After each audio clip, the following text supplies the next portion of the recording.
শুক্রবার পশ্চিম বর্ধমান জেলা পরিষদের 2026-27 আর্থিক বছরের বাজেট পেশ করা হয় এবং বাজেট নির্ধারণ করা হয়। যেটা জানা যাচ্ছে 165 কোটি টাকার যে বাজেট ছিল সেই বাজেট বর্তমানে 179 কোটি টাকা ধার্য করা হয়েছে। কোন খাতে কিভাবে খরচ করা হবে, পরিকল্পনা কি রয়েছে, সামগ্রিকভাবে একটি বিস্তারিত আলোচনা করা হয়।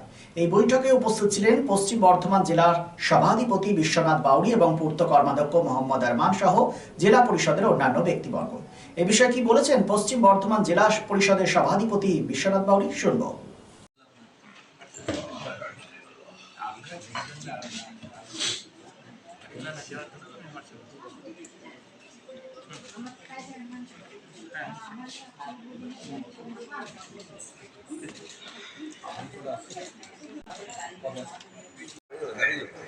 আজ এই মিটিংটা আপনাদের আমাদের আজকে সরকারি পঞ্চায়েত নিয়ম অনুযায়ী পঞ্চায়েত যে অ্যাক্ট আছে সেই অ্যাক্ট অনুযায়ী আমাদের যেমন সেন্ট্রাল বাজেট হয়েছে, আমাদের স্টেট বাজেট হয়েছে, সেটুকু আমাদের জেলা পরিষদ বাজেট আজকে আমরা করেছি। সেখানে আমাদের অর্থনীতি সমিতিতে আমাদের বাজেটের আলোচনা হয়েছে এবং এখানে হলে সার্কিট হাউসে আমাদের সেই বাজেটটাকে আমরা সকলে মিলে সবদ্ধ হয়ে আমরা অ্যাপ্রুভাল দিয়েছি। আমাদের গতবারে বাজেট ছিল 165 কোটি টাকা। এইবার আমরা সেটাকে 179 কোটি টাকা আমরা বাজেট করেছি। আমাদের নিয়ম হচ্ছে যে বাজেটগুলো আমরা পাই, যেটা অ্যামাউন্টটা পাই আমরা তাতে 10% বাড়িয়ে আমাদের বাজেটটা করতে হয়। এবারে সরকার দেখা দেবে এর মধ্যে 15 CFCও আছে, 50 SFCও আছে, সেন্ট্রাল বাজেট বা সেন্ট্রাল গভর্নমেন্টও আছে এবং আমাদের রাজ্য সরকারের বাজেটও আছে। এবারে গভর্নমেন্ট যেভাবে টাকা দেবে সেভাবে আমরা আগামী দিনে সেই কাজগুলো আমরা ইমপ্লিমেন্ট করতে পারব। কোন কাজের বেশি জোর দিলেন আপনাদের এবারের বাজেটে? আমাদের জোর আমরা বেশি আমাদের জলের আছে, জল, পানীয় জল, আলো, কারণ বেশিরভাগ ক্ষেত্রে আমরা দেখেছি আমাদের রাস্তা মোটামুটি আমাদের সরকার যা প্রতিশ্রুতি রাস্তা দিয়েছে, রাস্তা খুব বাকি আছে বলে মনে হয় না, কিন্তু এখনও পানীয় জলে আমাদের সংকট রয়েছে। বিশেষ করে বিভিন্ন জায়গায় যেখানে গ্রাউন্ড ওয়াটার নেই, আমাদের RCF ফ্যাক্টরির কাজ আমরা শুরু করা সত্ত্বেও আমরা এগুলো শেষ সমাপ্ত করতে পারিনি, কারণ আমাদের সেন্ট্রাল গভর্নমেন্ট টাকা দেয়নি বলেই আমাদের সে কাজ সম্পূর্ণ করা যায়নি।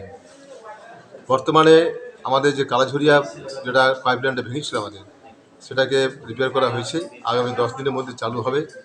কিছুটা হলে জল কষ্ট মিটবে এবং অমরুদ যেটা হয়েছে, যেটা স্কিম যেটা আছে, যেটা প্রফেশনাল এলাকার মধ্যে পড়বে, তারা যদি তাদের জলটা নিজেরা যদি করতে পারে তাহলে আমরা সেখান থেকে কিছু জল সাশ্রয় হবে, আমরা জল আমাদের যে গ্রামাঞ্চলে সেটা দিতে পারবো আমরা। জেলা পরিষদ ঠিক জলের যোগান কিভাবে দেবে? মানে গ্রাউন্ড ওয়াটার পেলে আমরা সেখানে টিউবওয়েল করবো, সাবমার্সিবল পাম্প বসাবো, পিউরিফাইড করে জল দেবো আমরা। এটা কাঁকসা ব্লকে অনেক বেশি আছে, কারণ সেখানে বেশি যেহেতু গ্রাউন্ড ওয়াটার আছে। আমাদের রানীগঞ্জে নেই, জামুড়িয়ায় নেই, গ্রাউন্ড ওয়াটার নেই, আমাদের বারাবণীতে নেই, আমাদের সারপুরে নেই, এগুলো গ্রাউন্ড ওয়াটার নেই বলেই আমাদেরকে পাইপলাইনের মাধ্যমে জল দিতে হয়। কিন্তু আমাদের পূর্ব দিকে যেখানে কয়লা খনি অঞ্চল নেই, সেখানে কিন্তু আমরা ওইভাবে টিউবওয়েল করে জল অনেক জায়গায় দিতে পেরেছি, সক্ষম হয়েছি, আবার কিন্তু দিতে পারবো আমরা। তো সেটার উপর জোর দেওয়া হয়েছে এবং বেশ কিছু জায়গায় আমাদের সোলার লাইটের ডিমান্ড আছে, কারণ বর্তমান সময়ে আমাদের সরকার আমাদের গাইডলাইন দিয়েছেন যে ইলেকট্রিসিটি আমাদের যেভাবে দাম বাড়ছে, তাতে করে সব জায়গায় ইলেকট্রিকের ব্যবহার করা যাবে না। তো তাই নয়, সরকার এটাও বলেছে যে পঞ্চায়েতগুলোকে সম্পূর্ণ আপনারা সোলার লাইট করে দিন, তাহলে কিন্তু আমাদের ইলেকট্রিক খরচাটা বাঁচবে। একটা ওয়ান টাইম খরচা, পরবর্তীতে আমাদের খরচা বাঁচবে। সেই জন্য আমরা লাইটের রেখেছি আমরা। তাছাড়া গভর্নমেন্ট, সেন্ট্রাল গভর্নমেন্ট যে টাকা দেয় 50% সেই টাকাটার টাইট আনটাইট ভাগ করে দেন। সেখানে যেমন রাস্তার কাজও হবে, সেখানে ড্রেনের কাজও হবে, সেখানে পানীয় জলের কাজও হবে। সেই সমস্ত কাজগুলো আমাদের সরকারি নিয়মে করতে হবে। এখন অনেক জায়গায় দেখা যাচ্ছে যে এখন নালির যে ব্যবস্থা অনেক জায়গায় নেই, তার জন্য কিন্তু ডিঙ্গোর ইয়েটাও কিন্তু হচ্ছে। এই বিষয় নিয়ে কি আপনারা কোনো ভাবনা চিন্তা করেছেন? ড্রেন দেখুন হতে পারে আপনারা বলছেন, কিন্তু আমাদের গ্রামাঞ্চলের যে আমরা গ্রামের ড্রেনের সমস্যা কম আছে। একটা জায়গা আছে পার্টি কুলারি, যেটা পানাগড় আছে। পানাগড়ে এই কারণে সমস্যাটা হয়েছে, পানাগড়ে যে বাড়িগুলো হয়েছে সেরকম কোনো প্ল্যানিং করে হয়নি, নন প্ল্যানিং। অনেক পুরনো অনেক আগে শুরু হয়েছিল বাড়ি, এখন নতুন বাড়ি হচ্ছে। পুরনো বাড়িগুলো অনেক নিচে আছে, নতুন বাড়ি উপরে হয়েছে এবং লোকেরা জায়গা কিন্তু ছাড়েনি। রাস্তা এত কনজাস্টেড, একটা মাত্র রাস্তা আছে যেখানে গাড়ি ঢুকে 4 চাকা, কোনো রাস্তায় ঢোকা যায় না। সেই জন্য আমরা কয়েকটা জায়গায় ড্রেন করেছি পানা করে, আবার আমরা স্টেপ নিয়েছি আবার করার জন্য। শিল্পসহ রানীগঞ্জের আবাসন শিল্পে এক নতুন দিগন্ত নিয়ে এসেছে Aditya Infra, a prestigious project the Nest by Aditya Infra. Raniganj Tarbangla, Asansol municipal corporation, ward 93, NSB রোডে দ্রুত গতিতে এগিয়ে চলেছে B+G+7 residential and commercial multi-storey complex the Nest. The Nest, a premium residential and commercial B+G+7 housing project by Aditya Infra, your trusted ally in the world of real estate.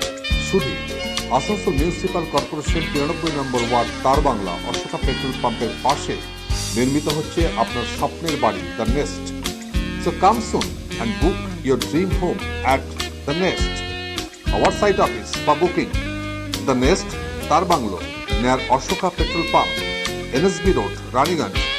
Mobile number 9348866332, 9434065782, 99326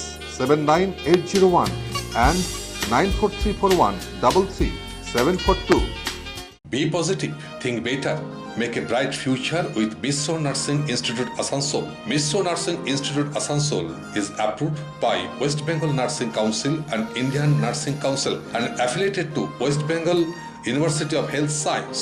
Misro Nursing Institute Asansol associated with Marwari Relief Society Hospital, which is our parent hospital, and our affiliated hospital is Asansol District Hospital and few rural health centers in Asansol for providing clinical and field training to BSc Nursing and JNM Nursing students. Mr. Nursing Institute Asansol offers BSc Nursing for 4 years. Eligibility of admission 45% marks in HS with science stream and English, and JNM course for 3 years. Eligibility of admission 40% marks in HS in any stream with English. Mr. Nursing Institute of Asansol provides unbeatable infrastructure, highly qualified faculties, 100% placement assistance to all students. So hurry, admission open for limited seats. Our helpline numbers are 7477782911, 7477713512 and 7477713511. Visit our college campus at Mr. Nursing Institute Asansol, Bagbandi Road, Kalipahari, Asansol 9, Paschim Bardhaman.